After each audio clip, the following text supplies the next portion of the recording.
we're back to where it all began. You entered the golden hour from this place. And it is also from here where you will enter the true Penacony. It is a pleasure to journey alongside you once more. But it's time I laid bare the entire truth before you. As you might have heard, I also go by another name. Stellaron Hunter Sam. I'm fine. Sorry, I hope I haven't scared you. I know you have many questions. Do you remember when we encountered death in that strange dreamscape? When I was caught by that meme? In that instant before it killed me? I saw the reflection of another dreamscape in its ghastly pupils. So, following the clues in the script, I came up with some theories about the meme. That's why I instructed Silverwolf to issue invitations, drawing everyone to the Dreams Hotel. I intended to call upon death before you arrived, to solve the riddle using more direct means, and then invite you to join. However, contrary to my wishes, I couldn't defy the script. And I didn't get a chance to explain it to you. It is how you see now. I was impaled by the bladed wings of death. The heavy pressure of concentrated memoria miasma exploded in my mind as if it was actually reality. But after the momentary numbness subsided, I found that my body was absolutely unscathed. I was still alive. And it was just as I thought. I had arrived at a place starkly different from this beautiful dream. Beneath the dreamscape of Penacony lies another, more chaotic, more primal memory zone. Its name? Land of the Exiles. And so, then I returned to the hotel in the dreamscape, hoping to tell you of its existence. Yet I could not reveal my own identity. So, I could only divert your party's attention and lure you away from the battlefield. And after, all my attempts proved futile. It wasn't until not long ago, when a crimson blade of light shattered the high wall of the dream, causing you all to fall far into the abyssal depths of the dreamscape, that I was able to awaken you and your companions one by one. And that's it. That is all that's happened so far. I know it's tough to believe all this without reservations. I just want to say, you are very close to the final answer. Just one more thing needs to be done. And then I can prove it to you. Now, let's leave this place. Please close your eyes. Take a deep breath and visualize the dreamscape's outline in your heart. And remember, you must not open your eyes at all times. 3, 2, 1. Don't be afraid. The one who has come to greet us has arrived.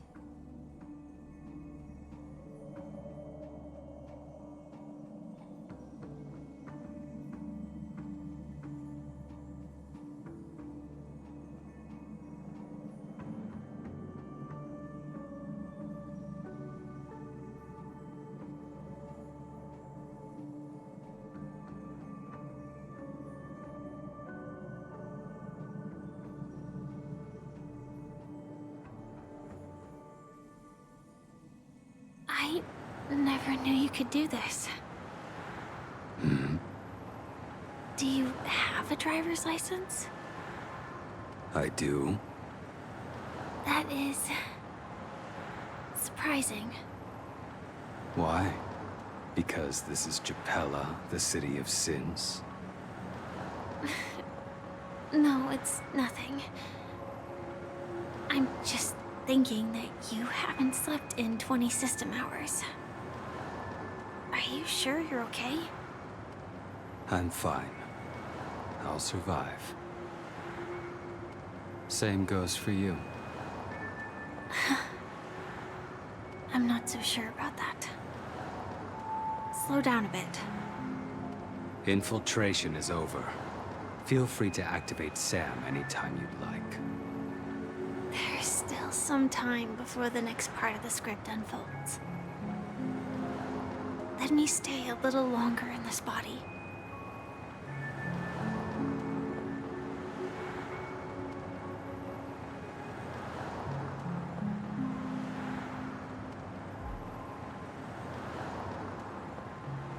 Such a long tunnel.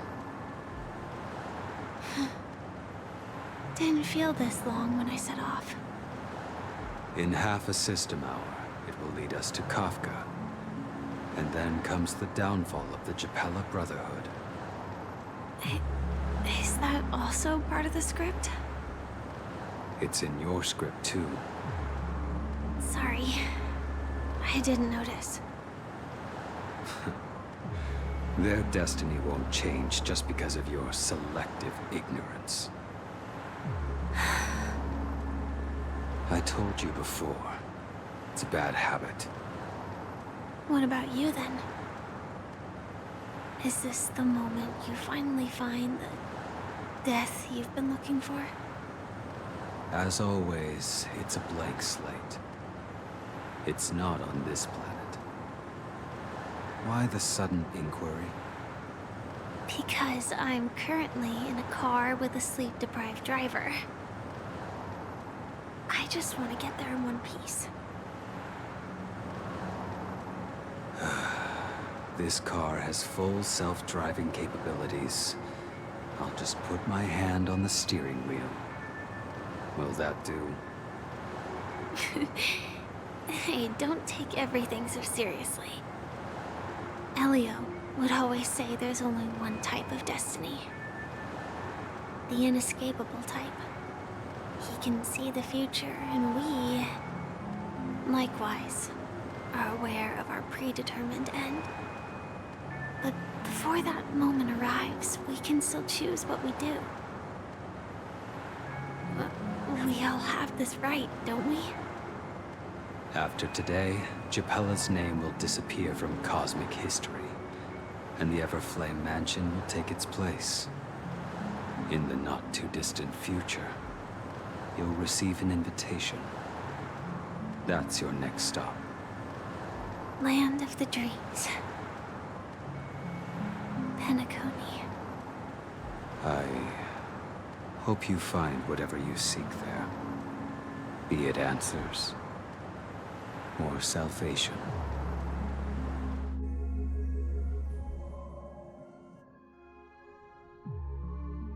Yeah. Glad to see you're safe and sound.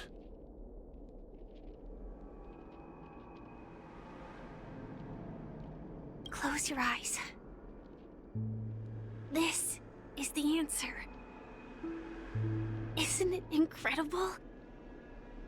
The monster that we have always known as Death is actually the guardian of the land of the exiles. It abides by a certain rule, abducting people from their dreams and bringing them here. The question that has been perplexing us, does death really exist in the dreamscape, appears to be a cognitive trap.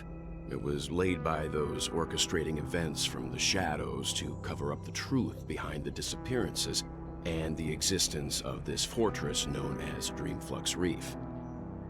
Every emergence of that meme is related to the Watchmaker. Since Dreamflux Reef is where it brings its captives, it's likely that many of our long-standing questions will be answered in this place. The atmosphere here is starkly different from the beautiful dream. there are no regulators here like the family. And they all look like they're mildly dazed. But from the whispers of the residents, they've heard a familiar name. Gallagher. It's that man again. Always in the right place at the right time. Though that does save us the trouble of looking for him. Himiko and March have already made a move. Get ready. We're about to set off. The real dreamscape, the land of the exiles. Before we go, should we speak to everyone first? I'm really sorry for waiting until now to tell you everything. 2 reasons. Firstly, the script. In the future that Elio saw, Sam and the Astral Express's confrontation was inevitable. I tried to break the shackles of the prophecy, but this is as far as I could go. That aside, there were also my personal motives. I wished to travel with you as Firefly, and not Sam. Thank you. Elio only gave me one instruction. Allow the Astral Express to pursue the Grand Legacy. It means that the Watchmaker's legacy holds great significance to trailblazing. And to you. Elio's scripts used to revolve and expand around certain specific Stellarons. But with your appearance, this condition has apparently ceased to be appropriate. Perhaps he also saw the impossible in the future. Do you still remember that medical cabin I told you about? Well, that's Sam. It belongs to the Iron Cavalry of Glamoth's Firmament Frontline. A Firefly Type 4 tactical heavy assault mech.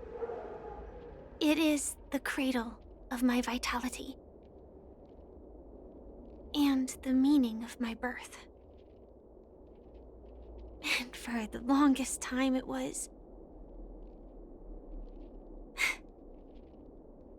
how I should have looked to the rest of the world. The timescale of Dreamflux Reef differs from reality, so we mustn't lower our guard. You're sensitive to Memoria. A slight misstep, and you could get lost in this memory zone. Something on your mind? Let's talk about it. No wonder Miss Acheron is so averse to drawing her blade. It's hard to imagine such terrifying power could reside in an ordinary sheath. If it weren't for the fact that Aventurine's power originated from the preservation, the entire dreamscape would have been affected. Don't feel burdened by this. Even without that Stellaron inside you, Aventurine would still have found other methods to accomplish his goal. Let's just believe in Miss Acheron. And given her prowess, I don't think we've got anything to worry about. During your investigation, he shared a vital piece of information. Mikhail, the former watchmaker who collaborated with the family to construct the Penacony we're familiar with today, had a falling out with the family for specific reasons. But this is precisely where the problem lies. You were clearly investigating a murder, so then why, as a security officer, is he changing the subject to talk about his past with the watchmaker? And now, with Firefly mentioning his name again, it's hard not to be suspicious. Before we found you, she'd already revealed her Stellaron hunter identity and shared a lot of information. Who would have thought that the Molten Knight's true identity was actually a young girl? For her, this is a secret that she cannot allow others to know. That being the case, I think we can believe she's willing to cooperate. But she didn't reveal all her secrets. I just can't shake the feeling that her situation is different from that of the typical dreamer. And I hope that doesn't lead to any dangerous predicaments. I hope you've regained a little composure. We'll move out when you're ready.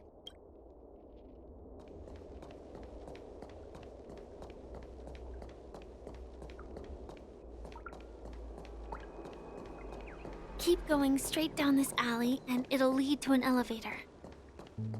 It'll take us to the center of the land of the exiles.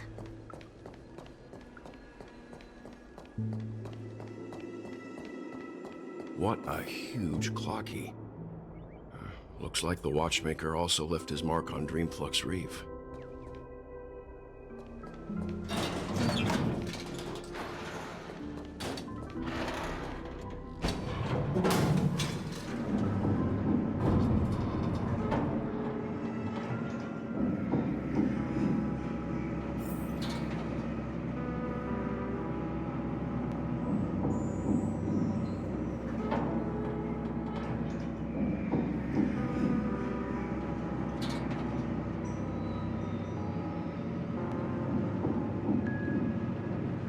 Unbelievable. To think there's a settlement of this size within the dreamscape. And all beyond the family's reach.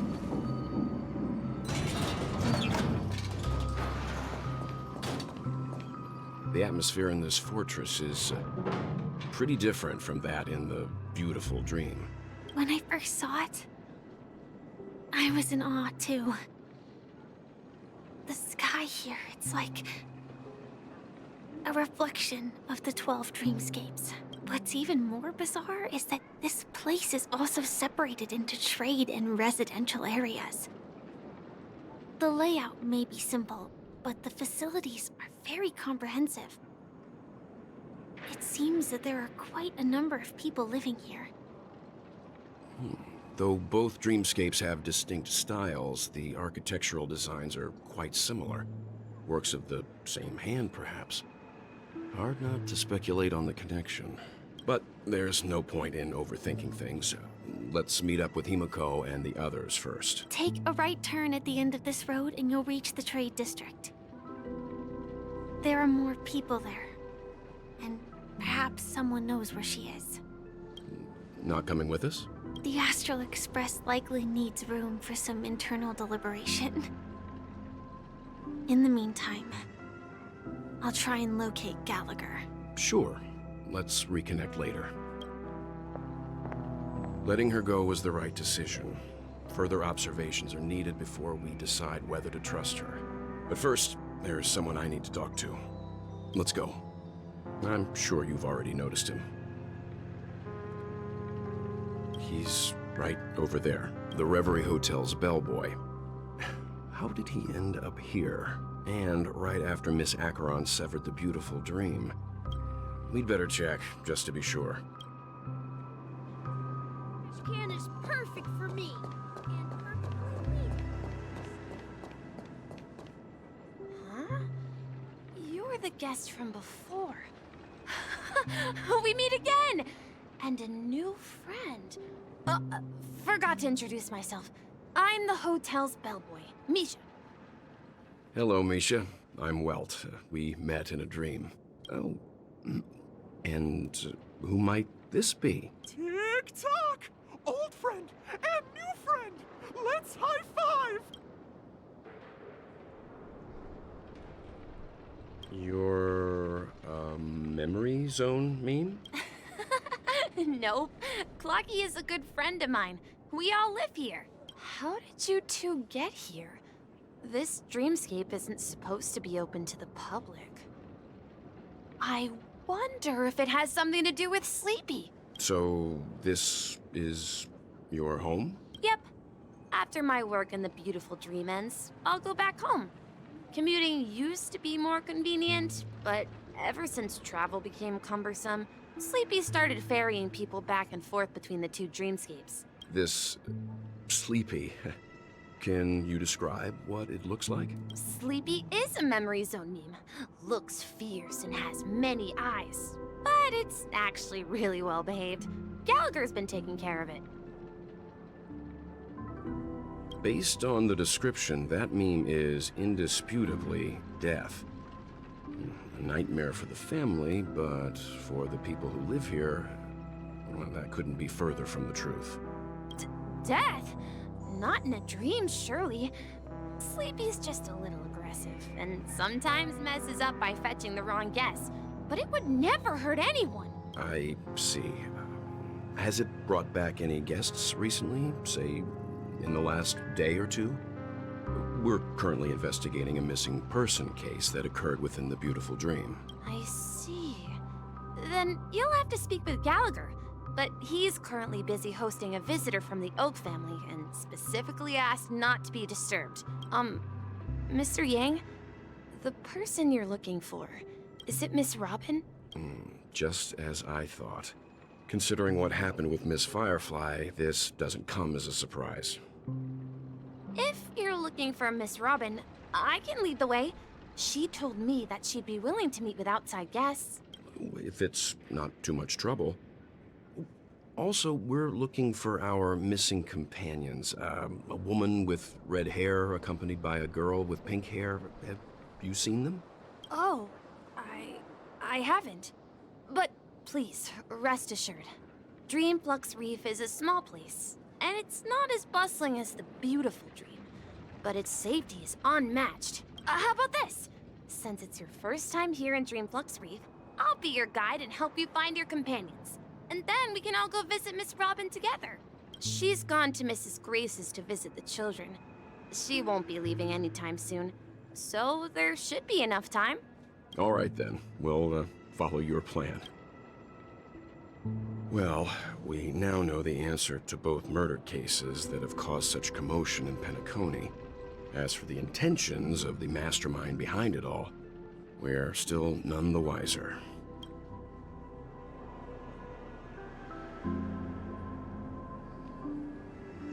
Yes, that's my thinking as well. I'm not entirely certain, but we still have to find him one way or another. Say, you mentioned before that you saw Clocky that only you could see, right? I can't shake off this strange feeling. Am I really still so young at heart? Forget it. It's not important. We'd better just follow Misha.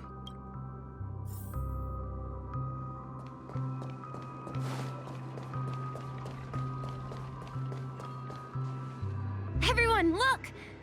From here, you can see the most spectacular view of Dreamflux Reef. A black hole? No. An accretion disk formed from consolidated memoria? Was Dreamflux Reef built on such unstable memoria? Oh, so Mr. Yang is also versed in memoria dynamics. I was just trying to figure out how to explain this huge hole to everyone. I bet you guys have a lot in common with Miss Kami.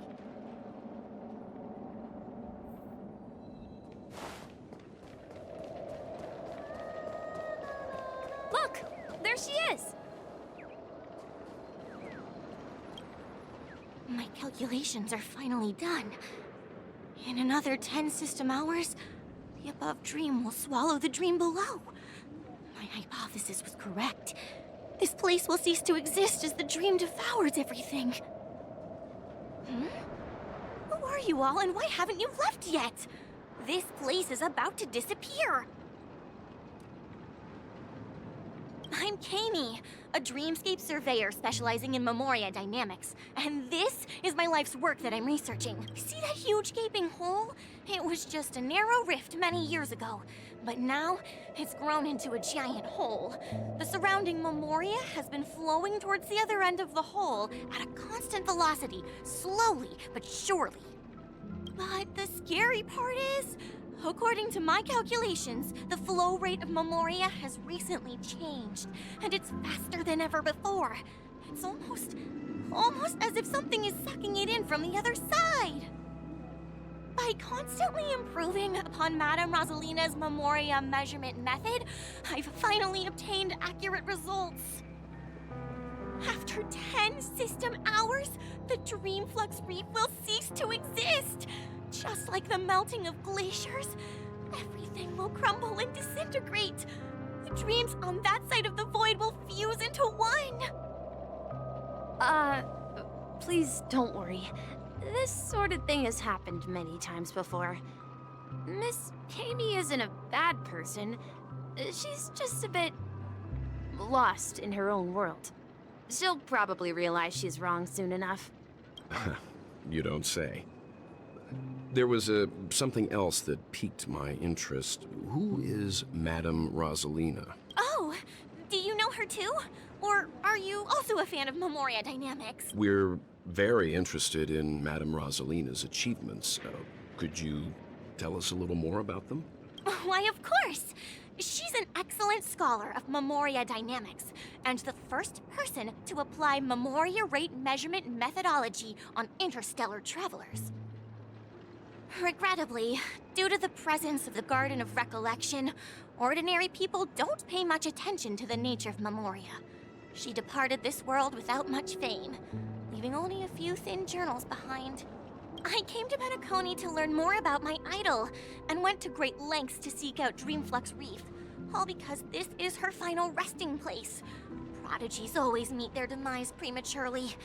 If only Madame Rosalina had more time, she would have discovered a way to reverse the flow of Memoria. I felt it. The source is in the golden hour. There is a certain anomalous presence stirring the currents of the memory zone. I must uncover more concrete proof. I must convince everyone. Does the name Madame Rosalina sound familiar to you? That's right. It seems like she did a great deal of research and calculations in Dreamflux Reef before abruptly passing away. Miss Kami regularly mentions her. I hear Madame Rosalina passed away during the prison war. She could see the Penacony of today. Its people building homes in the memory zone. I bet she'd be really happy.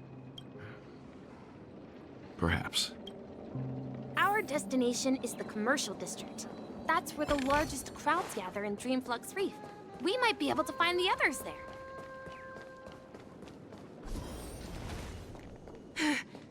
Let me go! Please, come to your senses. I'm begging you. Ghost! There's a ghost! Don't come near me! Oh my. I'm human and so are you. Can you get a grip? Mr. Yang and Mr. Trailblazer, I've been waiting for you. Quickly, come help. I bumped into a member of the family on the way here. He was so scared and I just wanted to calm him down. But... Let me go! Let me go! I've only done good in my life. Why can't I rest in peace after death? well, this is how it turned out. Me? A ghost? Don't make me hit you. He thinks he's dead. Although, when I first fell in, I also thought the same. Dear guest, this is not the afterlife. This is Dreamflux Reef. That's right. Did you hear that? Repeat after me. Dreamflux Reef. You're talking to someone invisible. If I'm not dead, what am I? I shouldn't have pushed my luck and tried sleeping in my dream. Curiosity kills the Papeshi. So stop asking. You'll alert the monsters. All the dead are right here. All of them. You're not talking about the memory zone meme, are you? Don't say that name. It's all your fault. They're coming.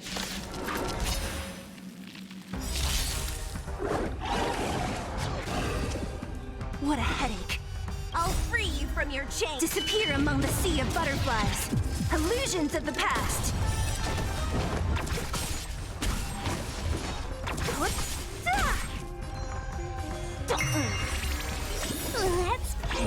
find the answer. Can I have time for a fun? So you are afraid of it?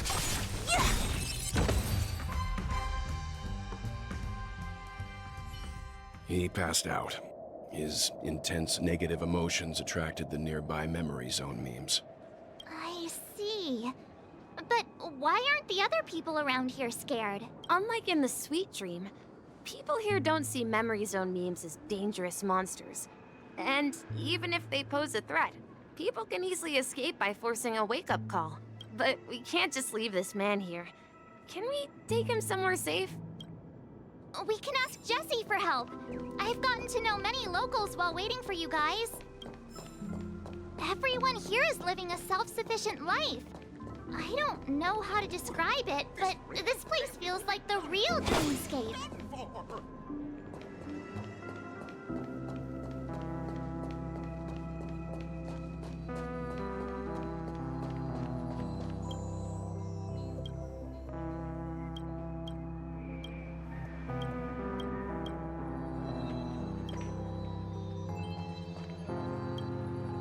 Evening, Jessie. Is it evening? Welcome, Miss March. Who might these be? These two are my friends. As for the man lying on the ground, he's a scaredy cat who fainted from fright. I see. Another poor guy who accidentally ended up here. I'll take care of him. There have been a lot of new faces lately. Things must be tough in the beautiful dream. The few remaining havens of freedom in Asdana will soon face trouble. Do such things often happen here? Not really, but they're becoming more frequent now. Guess it's one of the signs of the Sweet Dreams collapse. This man has had quite the shock. Could you help me find a Halovian lady, March? Her songs can heal mental wounds. A Halovian lady? That must be Robin. She's also here in Dreamflux Reef. Huh? Robin? But I thought she... Oh, right. If Firefly is here safe and sound, then it means Robin must be okay too. Misha's about to take us to her to find out what happened. But before that, let's meet up with Himiko. You were with her earlier, right? We met some stowaways in the residential area. Most of them came from neighboring star systems. I heard that places like Dreamflux Reef are scattered throughout the memory zone of Asdana, like islands in the ocean. They existed before the family arrived. I also heard that when Dreamflux Reef took shape, it was the center of all dreamscapes in Penacony. If that's true, it's no wonder there are so many similarities between this place and the Sweet Dream. Himiko must be gathering information. Let's hurry up and get going. Let's see how you handle a stroke of genius like this. I knew you couldn't hold your liquor.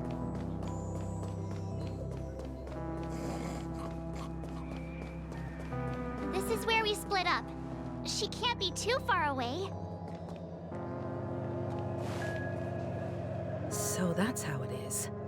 I never imagined we'd gather the remaining details here. To borrow Gallagher's catchphrase, what an unpredictable twist of fate. Himiko, here they are. Ah, perfect timing. Now that everyone's here, I'd like to introduce everyone to Micah, who's partly in charge of the Land of the Exiles. Micah, these are my companions. It's a pleasure to meet the Nameless. You know us? I've been keeping an eye on you since the day you arrived in Penacony. We would have met under more appropriate circumstances if Dreamflux Reef hadn't been isolated from the 12 dreamscapes. Please, allow me to formally introduce myself.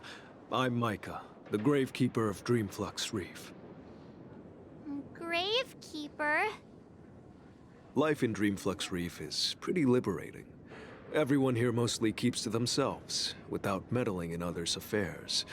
My daily task involves cleaning a few tombstones. You're too modest, Micah.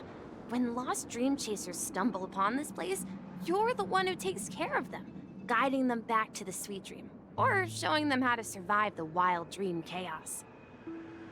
So, guardian of sorts. Were you talking to me, Mr. Yang?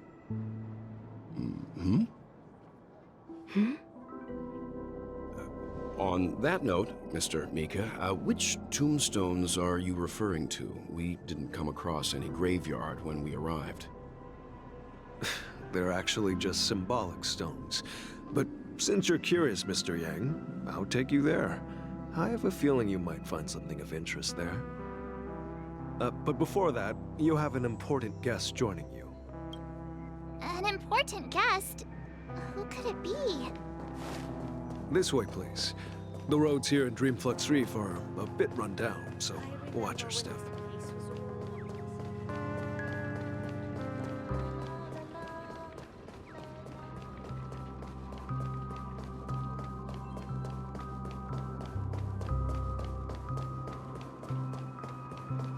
There she is.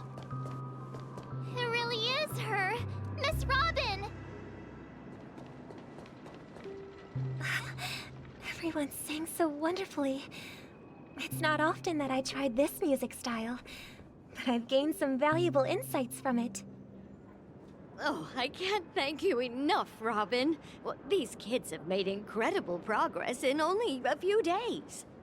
It was nothing, Grace. I merely taught them how to sing. It was you who brought hope into their lives. Life must be quite difficult for them in reality, I imagine. That's right. Whenever it's time to say goodbye to these kids, they're reluctant to leave.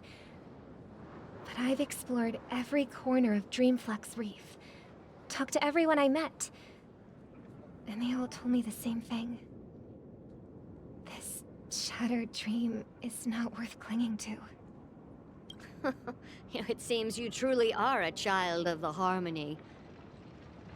Emma and Andy are orphans I took under my wing. Carol there, with her blind eyes, used to work at a nutrition center in the outer ring of Penacony. And as for Gary, he's been living with autism since he was a child. They're not old enough to enter the sweet dream managed by the family. If we compare people to birds, these kids are like fledglings with impaired wings. But in this dream, well, they can fly freely. Even if they stumble along the way, well, they're still relying on their own strength. And me, an old lady with no legs. Well, without this dream, I couldn't even walk toward them. I'm glad that you found a new life here in Penacony. It's just... Don't worry, Robin.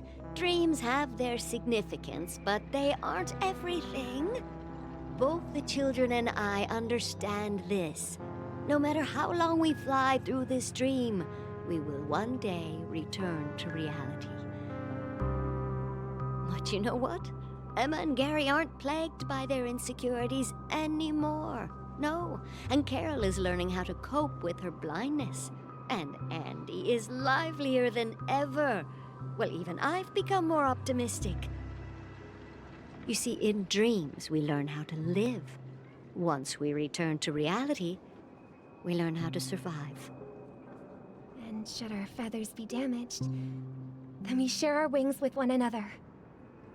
There's no need to covet an illusory sky in dreams, because we have the right and the ability to fly towards a broader horizon. It's a relief to see you safe and sound, Miss Robin. It's nice to see you all again, Astral Express crew. I heard my disappearance caused quite the commotion out there.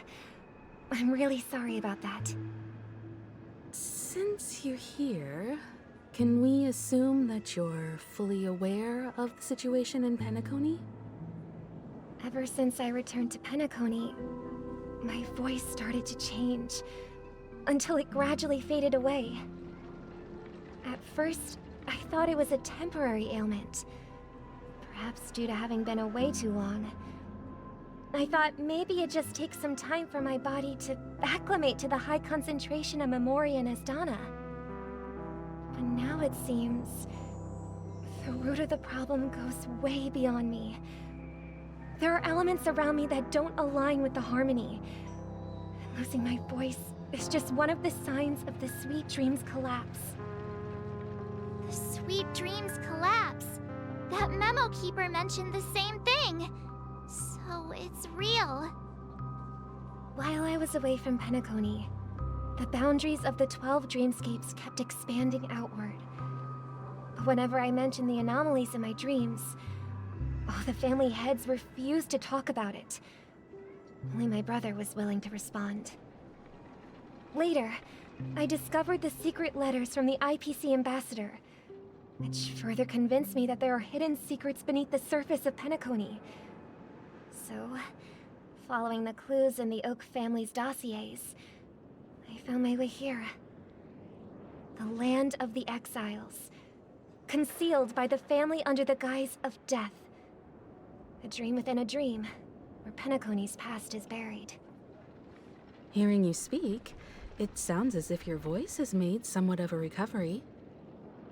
I hate to admit it, but the harmony in this place resonates more broadly than within the Sweet Dream. It's regrettable, but the family has experienced betrayal. The traitor, or traitors, abandoned their original principles and, using the name of harmony, exploited people's weaknesses to turn Penacony into the planet of festivities, trapping everyone in the illusion of the Sweet Dream. This is not the strong defending the weak, but rather the strong exploiting the weak. A world without equality won't ever be favored by the harmony. And naturally, those voices blessed by them have lost the ability to sing. Could there be another force influencing the family's shift in philosophy, Miss Robin?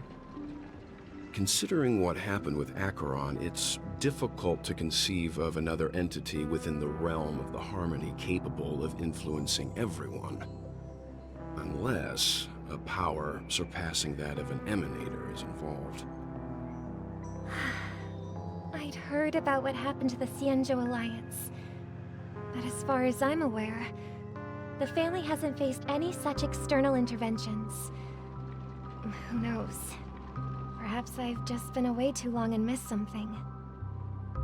Regardless, I cannot accept my home is moving towards the very opposite of what the harmony represents, while still claiming to uphold it. I must uncover the reason why Mikhail cut ties with the family, and who exactly it was who betrayed us all. Do you remember our arrangement, Mr. Micah? Well, here's my answer.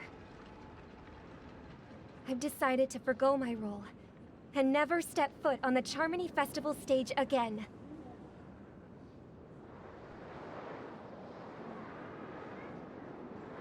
Look here, brother. A little bird. Looks like a fledgling Charmony dove. But Charmony doves don't live here. So how did this little bird get here? Maybe its parents abandoned it? It looks weak and frail. Why don't we find something soft and make a nest for it? This place is too dangerous for a fledgling. Let's take it with us. We can put it on the wooden shelf in front of your window. Okay. A bird like that must have a beautiful singing voice. But where will it live? I'll ask the family head to build a cage for it. A cage? But then it won't have the freedom to fly, right? Let's see. What is it that has captured the attention of the two best interpreters of the Great One? To the point that they've forgotten how to enjoy their dessert. Oh, poor little thing. Doesn't look like it's doing well. Do you want to rescue it? I do. But I don't want to lock it up in a cage. Why? Even if it's small and not fully feathered, and can't sing, it didn't come into this world just to be locked up in a cage. Birds, they to be flying free in the sky. That's quite the romantic idea. And what about you, a young scholar? Do you agree with your sister? I think she's right. But if we leave it out in the wild, it won't survive for more than a few days at best. Ah, I see. It seems our little scholar is still a bit unsure. Well, let me tell you youngsters a story. As you probably know, Charmony doves can fly through the air. When they fly really high, the friction caused by the flapping of their feathers against the atmosphere creates amazing lights, so that they look like shooting stars. We've seen this spectacle so many times that we think it's just something they can naturally do. But that's not the truth. Their radiant display is the result of countless struggles against nature over generations. Their ancestors were too weak to survive on the ground, so to escape predators, they started seeking new opportunities in the air. After countless attempts by many generations, one of them finally figured out how to fly. It soared into the sky and never looked back at the ground again. So, you mean birds aren't born to fly, but they find a way to do it through their determination, right? Well, that's an idealistic way of putting it. So, what are your thoughts, Sunday? I think people believe birds are meant to fly because they've never seen those birds crashing to their death. That's an interesting perspective. So, have you decided what to do with the bird now? For now, I'll keep it in a cage until it can take care of itself because I want it to live, no matter what. Well said, kids. It seems each of you has found your own answer. Your insights are truly remarkable. And I hope they come true in their own way. We will take good care of it, won't we, brother? Yeah, but Mr. Gopherwood, there's one thing I don't quite understand. And what might that be, my son? What if this little Charmony dove never learns to fly in the end? I mean, if there are fledglings in this world that can never fly throughout their lives, should we let them go back to the sky, only to see them crash to the ground and die?